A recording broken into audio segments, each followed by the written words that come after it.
నెల్లూరు నగరం ఒక గొప్ప నాయకుడిని కోల్పోయి కన్నీటి సముద్రమైంది.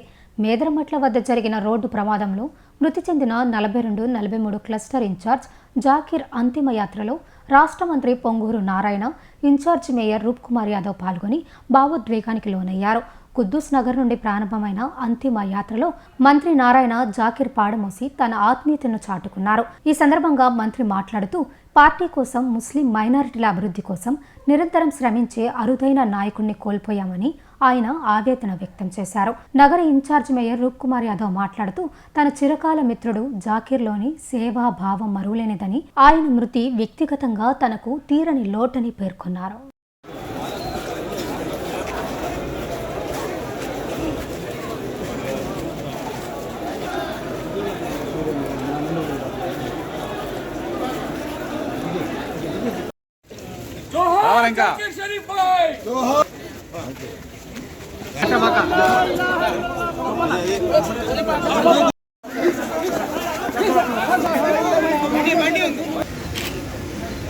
వారి చనిపోవడం నిజంగా ఊహించింది. ఎందుకంటే అజాత శత్రువు, ఎవరితోనూ తగాదాలుగా అనేది ఉండదు. ప్రజల కోసం, సమాజం కోసం కష్టపడే వ్యక్తి.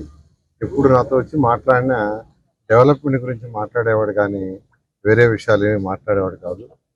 అటువంటి వ్యక్తి యాక్చువల్గా చనిపోవటం అటు తెలుగుదేశం పార్టీకి, అదేవిధంగా ముస్లిం యొక్క సమాజానికి కూడా ఎంతో తీరని లోటు. నేను గౌరవమైన ముఖ్యమంత్రి గారికి చెప్పడం, వెంటనే వారు ఫోన్ చేసి వాళ్ళ బ్రదర్, వాళ్ళ కుటుంబ సభ్యులతో నేను మాట్లాడటం కూడా జరిగింది.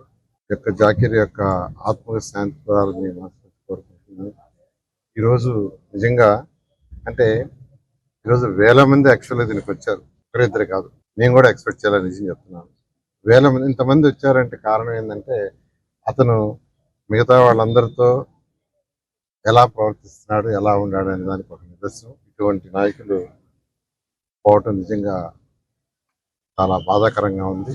ఏదేమైనప్పటికీ వారి కుటుంబానికి అటు తెలుగుదేశం పార్టీ అంతగా ఖచ్చితంగా సపోర్ట్గా ఉంటామని తెలియజేస్తూ మరొకసారి అతని ఆత్మశాంతి కోరాలి. తెలుగుదేశం పార్టీ నాయకులు, నా చిరకాల స్నేహితుడు మొహమ్మద్ జాఫర్ షరీఫ్ నిన్నటి రోజున రోడ్డు ప్రమాదంలో మరణించడం జరిగింది. ఈరోజు వారి అంత్యక్రియలు నెల్లూరు నగరంలోని కలాన్ మసీదులో ఈరోజు ఇక్కడ పూర్తి చేయడం జరిగింది. నిజంగా చాలా బాధాకరం. మంచి మిత్రుడిని కోల్పోయాం. తెలుగుదేశం పార్టీ మంచి నాయకుడిని కోల్పోయింది. ముస్లిం సమాజం తమ సమాజం కోసం పనిచేసే ఒక మంచి వ్యక్తిని కోల్పోయింది. జాఫర్ షరీఫ్ కుటుంబానికి ఆ అల్లా ఆశీస్సులు ఉండాలని చెప్పి, ఆ అల్లా దయతో వారు తిరిగి త్వరగా కోలుకొని ఉన్నత స్థితికి, సాధారణ స్థితికి రావాలని చెప్పి మనస్ఫూర్తిగా కోరుకుంటూ, జాఫర్ షరీఫ్ ఏ లోకంలో ఉన్నా వారి ఆత్మశాంతి కలగాలని చెప్పి మనస్ఫూర్తిగా కోరుకుంటున్నాను.